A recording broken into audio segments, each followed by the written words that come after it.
I felt like I was just like on the verge of panic 24/7. Like I felt like I was behind this paper thin door. And then on the other side is probably pure panic and terror and whatever hell must be like. That's what it felt like. Yeah. It was really hard. Wow, that is a description. Whatever hell must be like or feel like.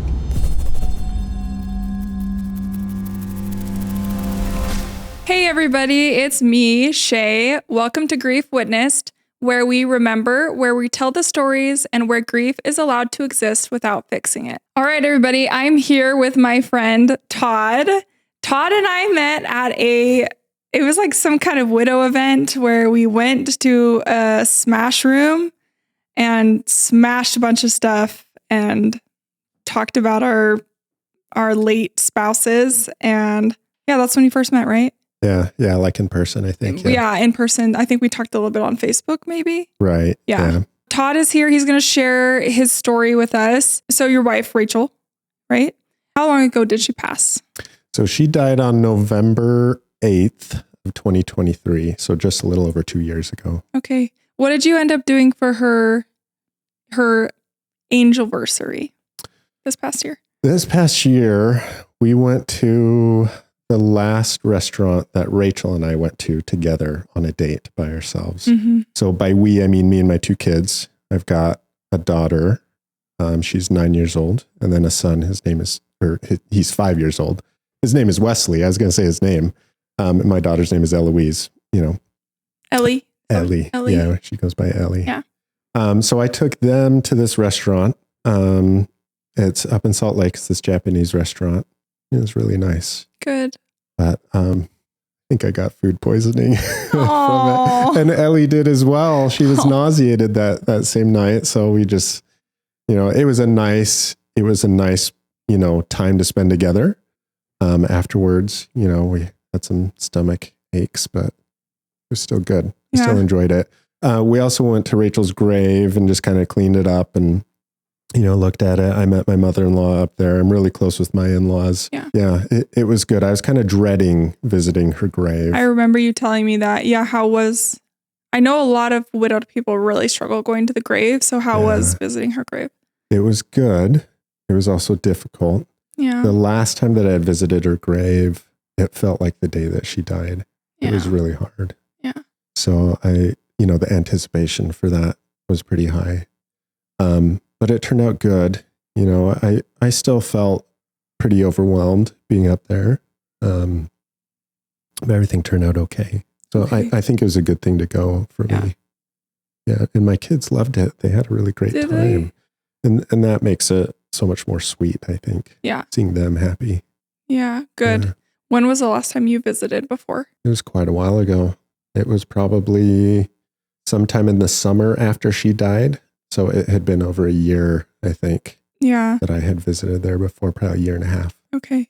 Yeah. Yeah, I've heard from a lot of my friends that like visiting the grave feels like the day of the funeral, which is like traumatic for a lot of people. Yeah.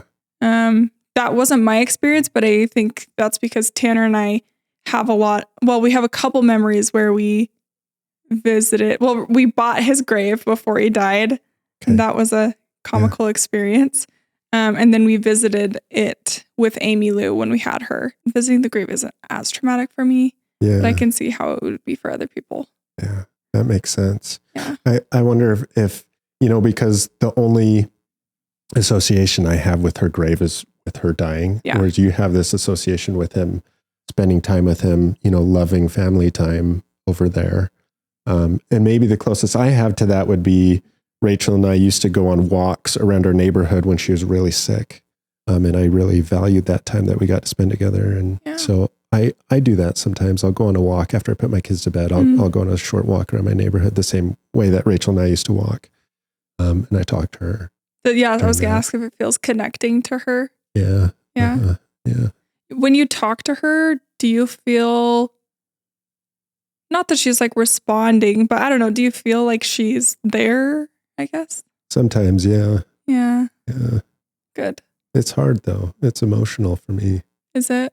Yeah. Usually whenever I do it, I just say the same things over and over again. Yeah. it's kind of, I feel like I'm a broken record. I say how much I miss her. Yeah, you all, like, in my time knowing you, you love her and miss her a lot, which is, I mean, that's normal, but I just really feel it from you a lot. You love her a lot. Also, in addition to that, I feel like I'm able to kind of work through the stresses that I have in my life, kind of talk to her about those things that I used to talk to her about, and maybe this is more of a recent development, as in like the last year or so, I've been able to, in addition to saying how much I miss her, I can also say, this is what's going on, and this is how I'm trying to work through it. And I don't know. And I'm curious how you approach this as well when you talk to Tanner. Yeah. Sometimes I feel like I'm having a real conversation with her in my mind. And I'm not trying to say that she's literally talking to me. This may just be like my own imagination. I don't know, but there is some comfort in that, because sometimes it feels kind of real. Yeah. No, I relate to that in my own way, because I saw this lady that does channeling basically to people on the other side. And she said that a lot of times you can connect with your loved one by writing to them, like kind of writing a letter. Like, have you seen Harry Potter with like Tom Riddle? And Harry Potter writes in the book and then Tom Riddle writes back. Yeah. Okay. Yeah. So it's obviously not like that, but it kind of feels that way sometimes, because I'll write to Tanner and I'll like write a question, and almost immediately I have a thought or response that comes to my head, and it feels like something Tanner would say, even in his really inappropriate humor. I'll have thoughts that, come to me like that. And I don't know if it's real, but either way, it brings me comfort and brings me direction. So I'm happy with that. I like that. Yeah. I feel pretty similar. Yeah. Like similar experiences, Yeah. like, like Rachel's like witty comments about things that I loved, Sometimes I really feel like I just hear that in my head sometimes, like unexpectedly. Oh. And it's really nice. Yeah. Comforting really like to feel connected to her. Yeah. Good. Well, let's rewind a little bit. I want to know how you guys met. Tell me your love story. I actually like talking about this. This is what I talked about during her funeral. Aww. Actually, this is what I said, and I felt really comfortable talking about it. So the more I think about it, the more I really appreciate it, how special it was. So Rachel and I met at church. You and I are both LDS. So we met at church. The first time I saw her, I didn't talk to her. First time I saw her was kind of like across the room, and I just thought she was super cute. I had been going to singles ward for quite a while. I was 30 at this point, and I think I'd only talked to like maybe a couple other girls before her in singles ward in all these years of going to singles ward. I didn't feel like the girls that went to singles ward were after a guy like me. I felt like I never really got anywhere with that. Why did you think that?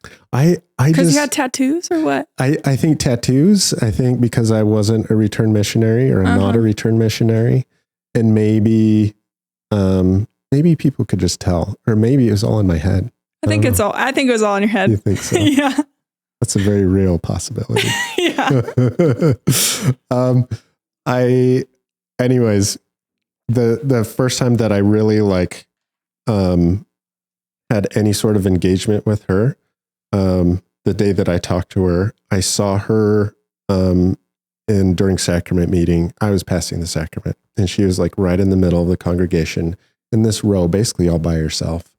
And I went to pass, and she was wearing this cute little black dress, these like black heels. And then she looked over at me and gave me the cutest smile. Oh, I was just like, right then I was like, oh my gosh, this girl is such a cutie.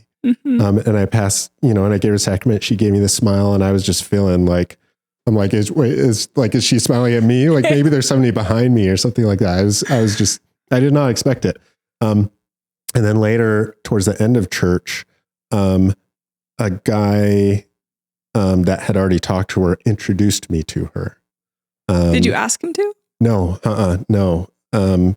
He said that she was in nursing school, and I had just started nursing school. So she was she was finishing up, and she was at Westminster College. I was at Westminster College. So it was pretty exciting. So like I had a good reason to talk to her, but we had a little bit of help to start talking. And then she, started talking to me. She's like, hey, I heard you're in nursing school, so she, rolled out the red carpet for me, so to speak. Right. Like she gave me plenty of opportunities to talk to her. So I think I'm going back to what we were saying about how I felt like none of the girls really wanted to talk to me. I think I was pretty clueless. So, but she helped me. Okay. She really helped me with this. Good job, Rachel. Yeah. I mean, for me, that was great. I was really lucky. Our first date, we went to study for nursing school. Study or study? My intentions were to really study. Okay. That's what I really wanted to. Okay. I did. And she was no help at all. We went to the library, and she just teased me and just made all these cute jokes, and she was so funny. Aww. But looking back, I was a little frustrated because like I was in the middle of nursing school. I had just started nursing school, and it was stressful. It was hard. But looking back, I loved it. I loved how she teased me. It was so is so great. Yeah. And then I took her back home. We hugged. I didn't kiss her until after like several dates. I've always been really reserved with stuff like that. And then we just really hit it off. I felt like we were kind of on the same wavelength about everything. She was so humble, but also really assertive and smart, and really dedicated. And I just really fell in love with, of course, how she looked. She was beautiful. But on top of that, I fell in love with how smart she was and just how motivated she was, and she had the same dumb sense of humor as me. Like she could appreciate really dumb things.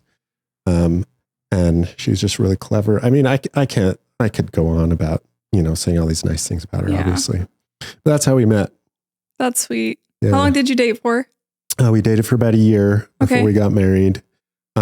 We got engaged, I think it was like after dating for like 8 months. Yeah, because I think it was August of that year. I met her like right at the beginning of the year. And then in August, I proposed to her. We did a hike down at Angel's Landing at Zions National Park. And at the very top of Angel's Landing, I proposed to her. Isn't that a hard hike? Yeah.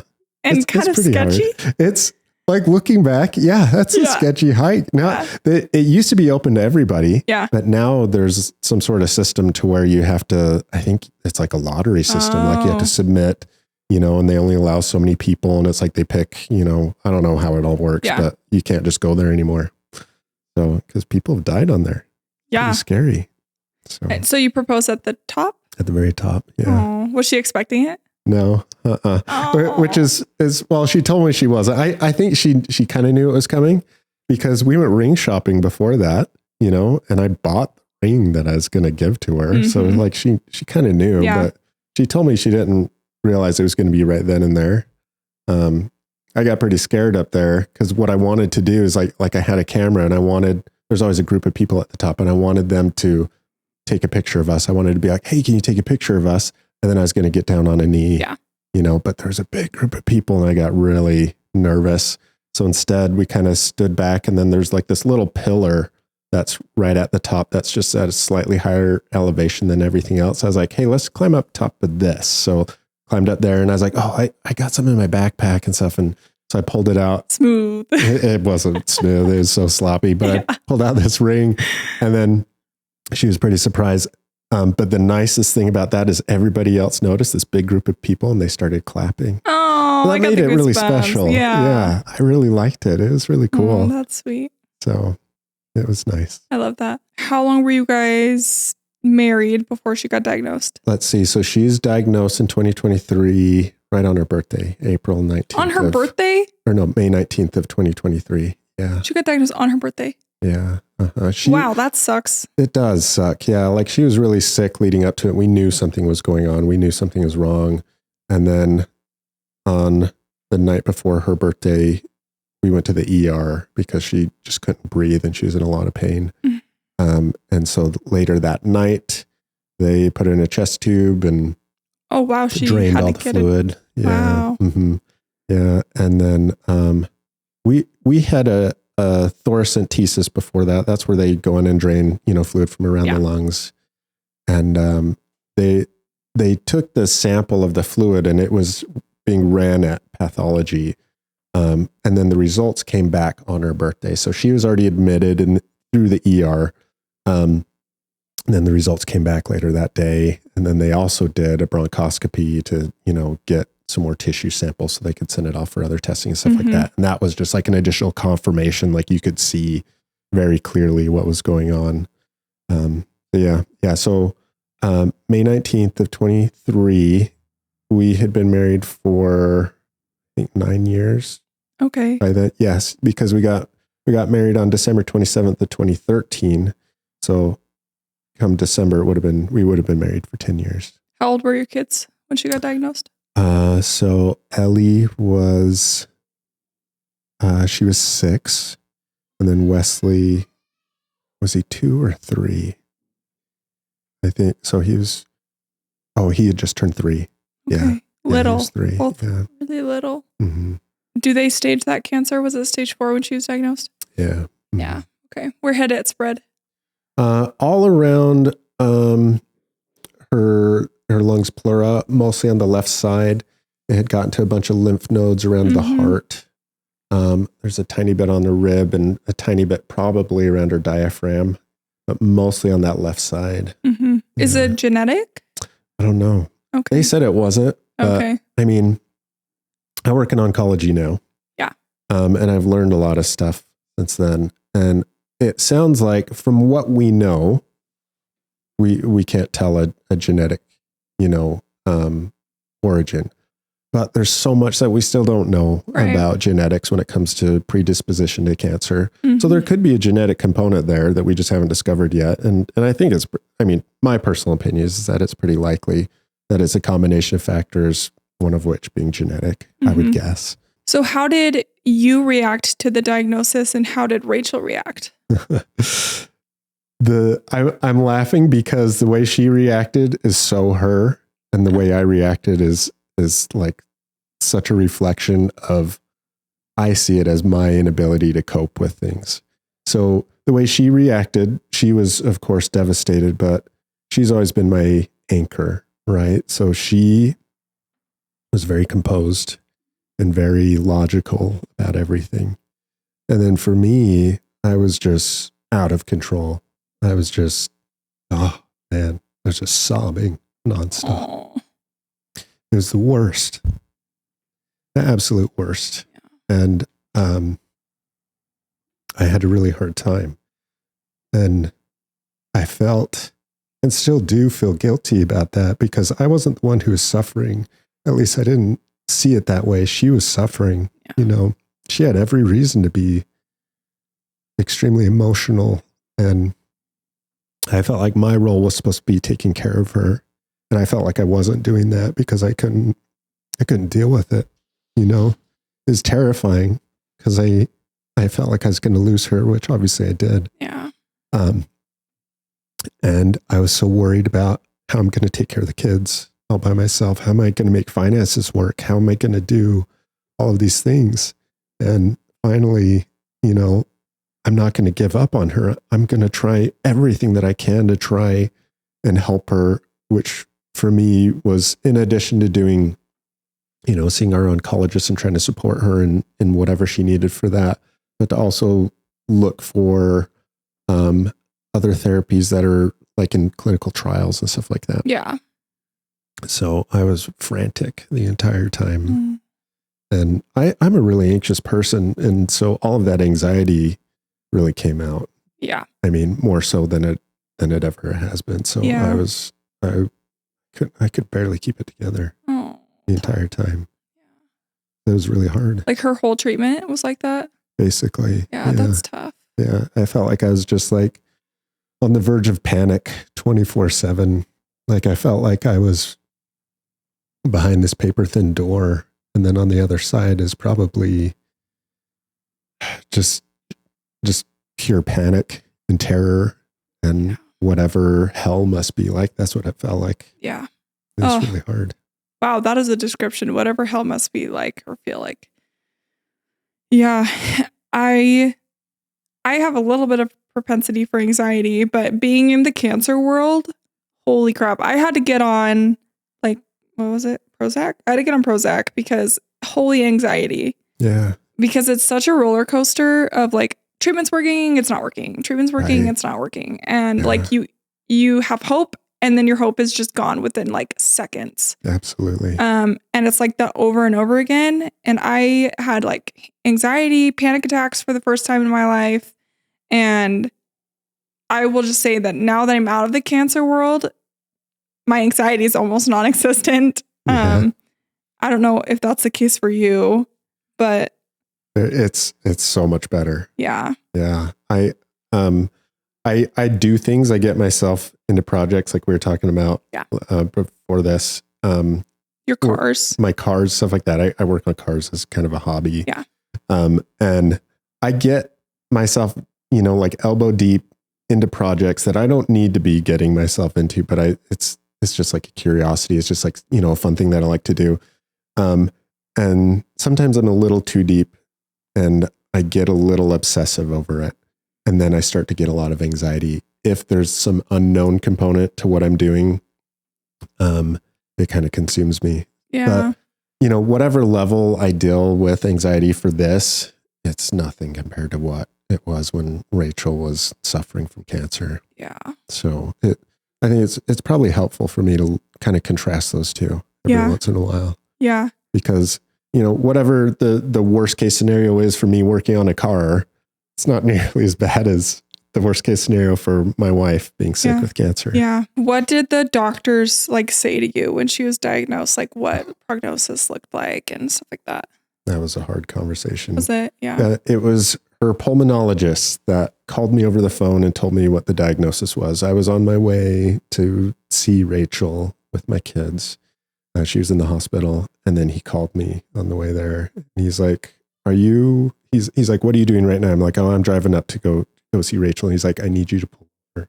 Ooh. So I did. This doctor is a family friend of her dad's. Her dad is a retired emergency physician. Okay. So he knows this doctor. And I love this doctor. Rachel loved him as well. And one of the things both she and I loved about him is how straightforward he is. As a matter of fact, he is. Yeah. He doesn't sugarcoat anything. He just says it how it is. So he told me, he's like, your wife has been diagnosed, or your wife has stage 4 lung cancer. This is what's going on. These are the odds. This cancer is non-curable at this stage. Yeah. And he's like, depending on the mutation, it's something like 90% of people can survive a year after this, but then it, drastically goes down. He gave me all the statistics. And that was really hard. So the last thing on my mind was my wife had cancer. I knew she was sick. Yeah. I thought she had a big pulmonary embolism or something like that. Uh-huh. But she had cancer, and neither of us saw that coming. And I had just started in oncology. I'd been a nurse for several years at that point, and I just started in oncology. So did you stay in oncology during that time? Yeah, and I'm still in oncology now. Yeah. Was it triggering for you to be in oncology while she was, fighting cancer? Yeah, and that's a good question. And I think in certain ways, yes. But in other ways, I think I found a lot of support. Yeah, that makes sense. Because I had so many questions and I had so many worries and anxieties, and I had a team of oncologists that I worked with that I could talk to, and they're really understanding and really loving and helpful. So they answered a lot of my questions, and they gave me a bigger sort of picture of how everything looks like. So I think that overall it was a really good thing for me to have that position. It was really just a lot of support. Yeah. Good. How long did she fight for? So she was diagnosed in May of 2023, and then she died in November of 2023. So about roughly 6 months. Wait, 2023? Yeah. Wow. Yeah. Oh, Todd, that was really fast. It was. Yeah. Yeah. Every treatment that we did, nothing worked. Yeah. She didn't respond to anything. Like she would have best case scenario, like when she was actually on chemo, Well, first she started out with an oral drug. So they call it a small molecule inhibitor. It's supposed to target this specific mutation that the cancer is using to replicate itself. It didn't have any effect with hers. Chemotherapy, some of her lymph nodes did go shrink a little bit, but largely the cancer, all around her lung just kept growing and growing. And then immunotherapy, she didn't have any response to that. And she also did radiation. So it's like, we got stuff going pretty quick. Yeah. But she just didn't respond to it. Well, no wonder you were so frantic, given that timeline from the doctor.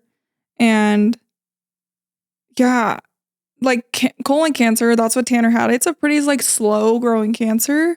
Even with stage 4, I think like the 5-year survival rate is like 14% or something like that. But it's pretty slow growing. But is the non-smoker lung cancer, it's just pretty fast or what?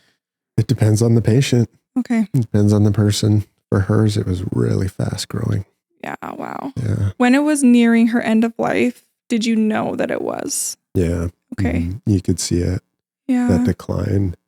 I distinctly, and I'd be curious if you had the same experience, but I distinctly remember one time seeing her I think she was on the couch. She was laying on the couch. She spent a lot of time on the couch because she was so uncomfortable. Yeah. And I could see this look in her face. Her skin was more pale. And then she her eyes were just more wide open, and she had these bags under her eyes, and she just looked different. And I could just tell that this was the beginning of the end. Yeah. And she was still mostly herself, but you could just tell. Mm-hmm. And I mean, working in oncology now, I know that look very well with, the patients that I have that get to that point. It's very clear, How long was that you noticed that before her? That was in October. So towards the middle of October. Okay. Yeah. So a few weeks before she died, probably about a little over 3 weeks before she died. Okay. Yeah.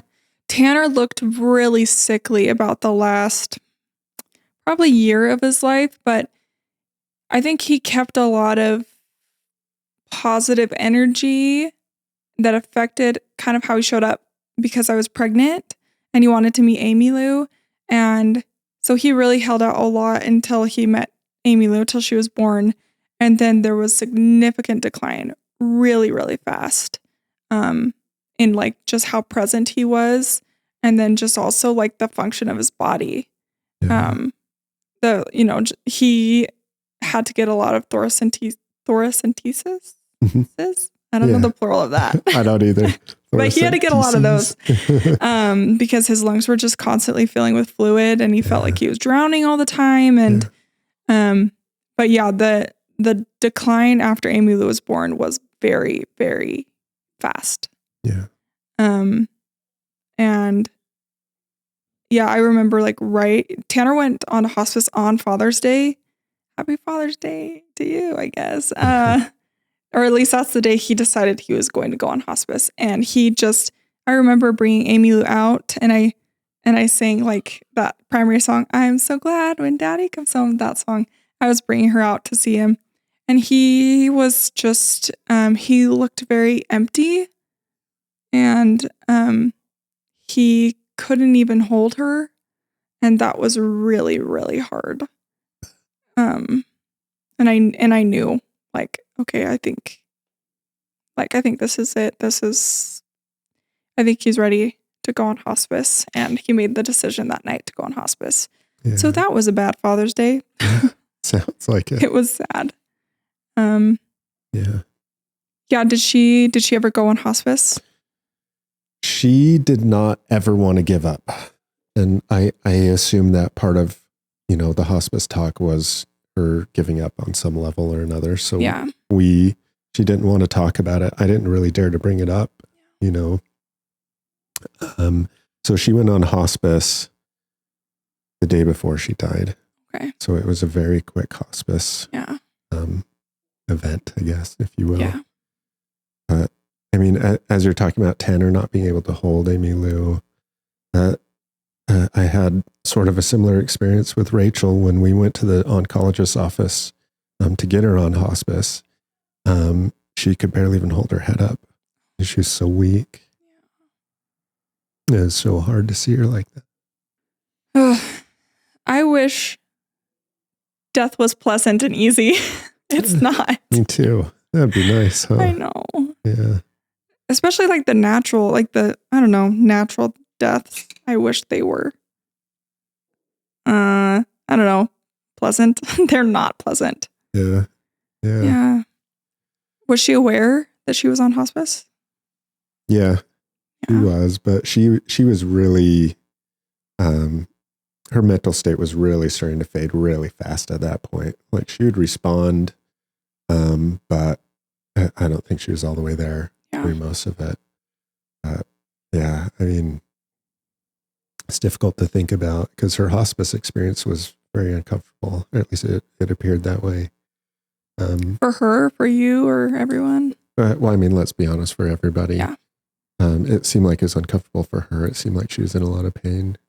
I actually wasn't there when she died. She was the day that she died. You know, I spent the night there. It was actually at her parents' house that we decided to do hospice. I like I was, alluded to before, I had so much anxiety about everything. And as a nurse, I was worried about the expectation of having to do CPR on my wife. When she has terminal cancer, that would be ridiculous to do that. So I was grateful that we had the opportunity to go on hospice before it got to that. So we spent the night at her parents' house. The next day she was still alive and I decided to go back home and take a shower. I didn't sleep at all the night before, but me and my kids were there. I was having a hard time, just like everybody else was, I'm sure. Yeah. Took a shower, and I met my dad at my house and he gave me a blessing. It was really nice. I started to feel some peace and comfort there. On the way back, before I left to go back to their house, her brother called me and he said that she was in a lot of pain. And he wasn't sure what to do. So we talked about medications and stuff like that. And then he's like, well, hurry back. So I did. So I was on my way back and then her dad called me and said that she died. Whoa. On the way back. Which, man, it was so hard as it is. I wonder if it would have been even harder to be there when she died. I don't know. But I had a really profound experience on the way back up that is really special to me. And so I think that maybe there's some reason behind the timing with everything because of that experience. So I don't know. Did you feel close to her or you don't have to share the experience, but I'm just, I can share it. I can tell you. Are you sure? Yeah. Okay. It's really special to me. Yeah. And other people, it probably wouldn't have the same meaning to other people, which I totally respect and I understand as well. Yeah. So when we were at the oncologist's office for her to go on hospice, when he saw her, and spoke to her and he said, this hospice is what we need to do because there's nothing else we can do at this point, which we all knew that was the case, but it was also hard to hear that, right? She was laying on the exam table, and it was really emotional. It was really hard. So I leaned in and I whispered to her, give me just a second. I'm sorry. Yeah, it's okay. I'm comfortable talking about it. Yeah. I'm comfortable crying. It's okay. But I want to be able to actually say it. Yeah. Instead of just crying. Yeah. I leaned in really close to her and I said something to the effect of, please let me know after you die that you're okay. And she didn't say anything. She didn't really respond, but she was at that point where she was really out of it.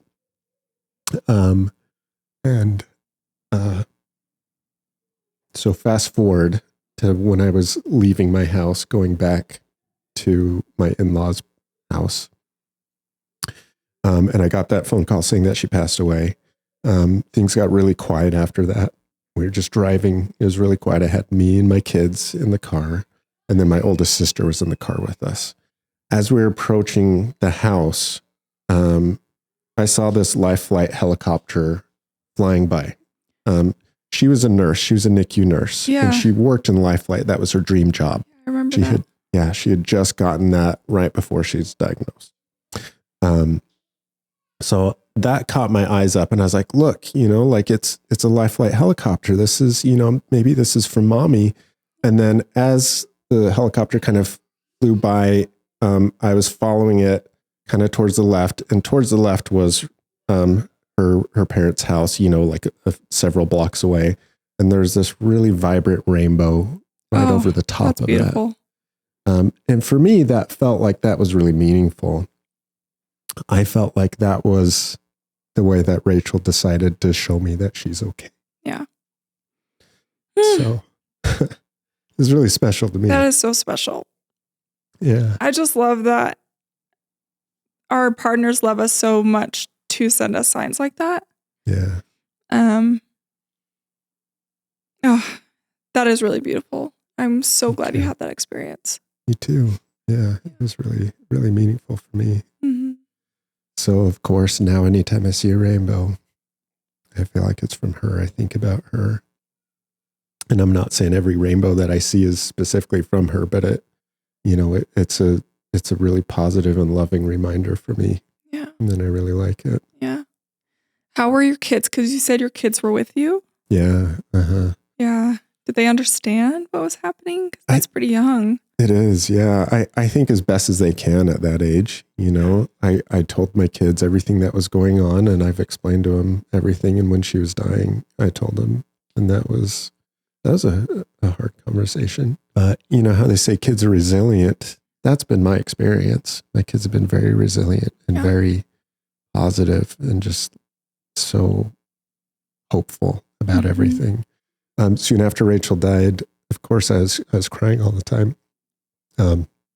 My kids would hug me and just be there for me. It was so sweet. That is really sweet. Yeah, especially my son. He would always come up like I'd be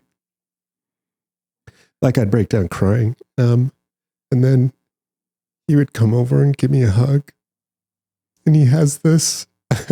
I mean, he was only 3-4 years old at the time. He'd have this solemn, cute little chubby face, and he'd close his eyes and then lean in and just like solemn hug me.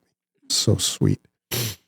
I'm laughing at it now because, I still do cry, not nearly as often as I used to, but when I do break down crying, if he's there with me, he looks at me, and instead of this like solemn face of empathy and understanding, it's more of this face of disappointment.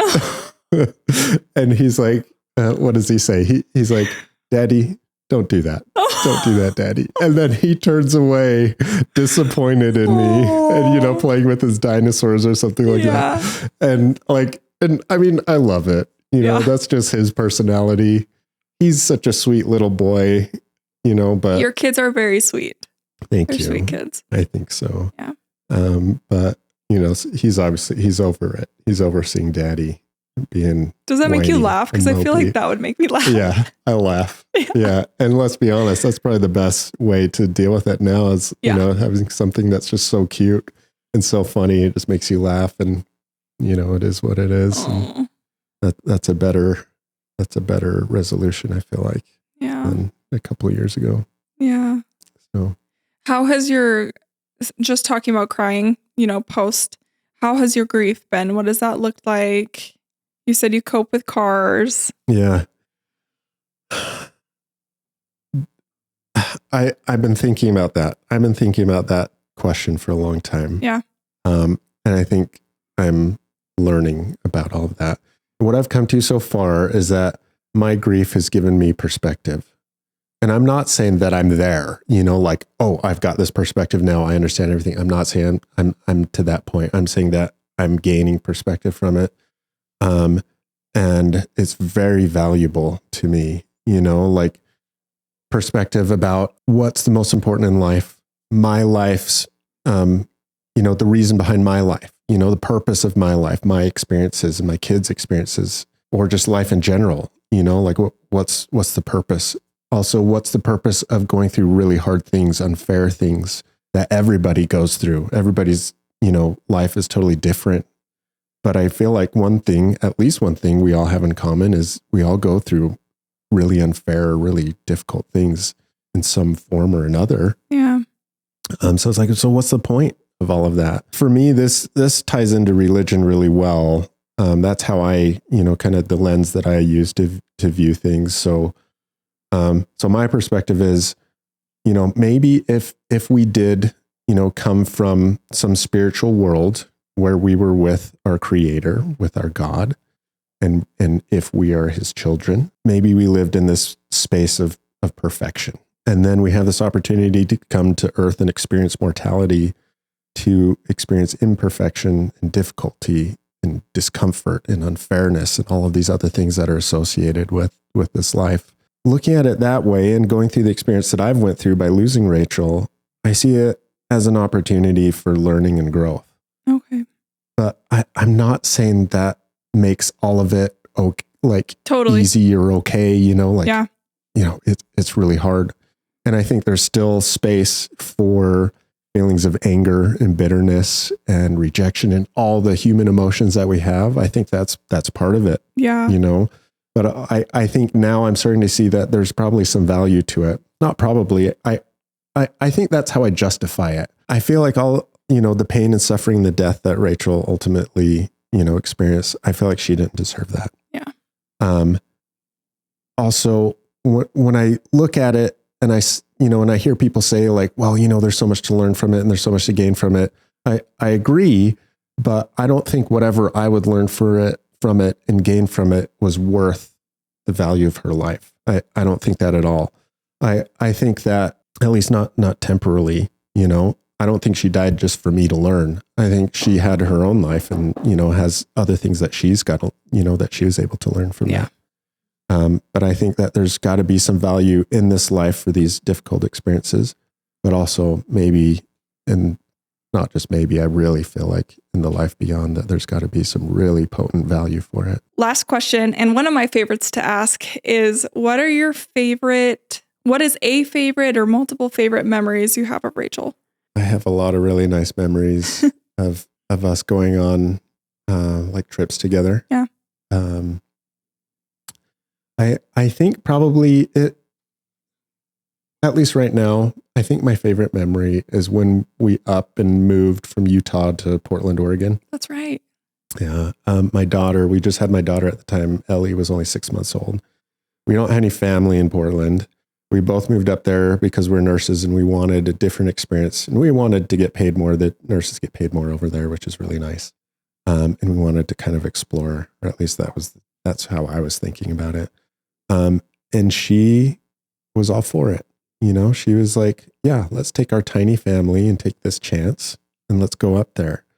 And it was awesome. I felt like it was this brand new world for us because we both grew up in Utah. And suddenly we're in this like part of the US that's like really lush and green. Everybody's totally different than most people are totally different than Utah. It's not all just like this mostly LDS population. Yeah. And then there's all these like just beautiful like forests and areas that we could explore in. And it was just like a big adventure, I felt like. And she was just so down to take that chance and take that risk with me. I love that. It was just such a good experience overall. So I really hold a lot of value from those memories. I really value that. It's really special to me. Yeah. Thank you for sharing. Thank you for sharing everything you shared. Yeah, of course. Yeah, I love hearing about Rachel. She's just a gem, and I know I can see how much you love her and how much you miss her. So thank you. Yeah, thanks for sharing your story.